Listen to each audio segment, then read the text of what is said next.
La situazione rasenta la follia criminale, come ho detto, nonostante a qualcuno non sia stata gradita questa mia dichiarazione, lo confermo, è una follia criminale, l'Ucraina è sotto attacco, non ci sono giustificazioni di natura geopolitica o di contemporaneità per giustificare il fatto che ci sia un evento bellico. Il presidente della regione Luca Zaia è intervenuto alla manifestazione di Coldiretti attaccando senza mezzi termini la guerra in Ucraina.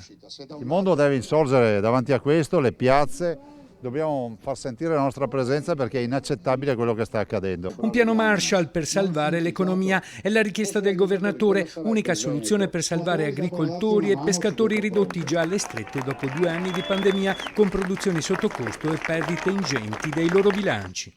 Si consideri che il prezzo del latte di oggi è il prezzo del latte di 40 anni fa.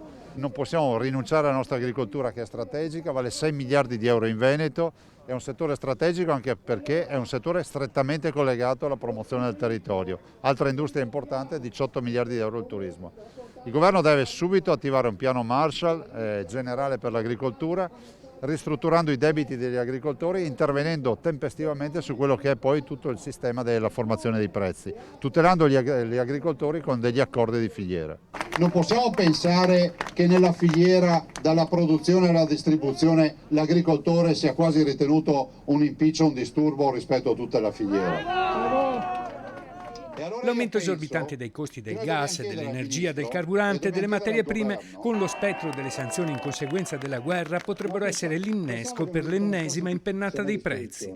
Ovvio che le sanzioni ci vogliono e bisogna che Putin si decida a tornare indietro con questa operazione, però dico che in questo momento ovvio, preoccupa anche quello che potrebbe essere il nuovo scenario delle sanzioni, che si va ad aggiungere a una situazione di devastazione. La discussione si è poi spostata nel bilancio contagi. Sotto i 100 ricoverati in terapia intensiva, dal 7 marzo saremo in zona bianca. Vi devo dire che comunque non bisogna abbassare la guardia, abbiamo ancora 5-6 ingressi in terapia intensiva, ovviamente cosa sono? Sono in questo momento pazienti per altre patologie che sono quelli che noi definiamo Covid per caso. Abbiamo capito che comunque l'infezione è un'infezione che è di natura endemica e quindi il mio invito è quello che si decida una volta per tutte di concentrarsi solo sui sintomatici. In arrivo ci sono 42.000 dosi del nuovo vaccino Novavax. E da lunedì sarà possibile vaccinarsi con Novavax, da stasera si dovrebbe avere la possibilità di prenotarsi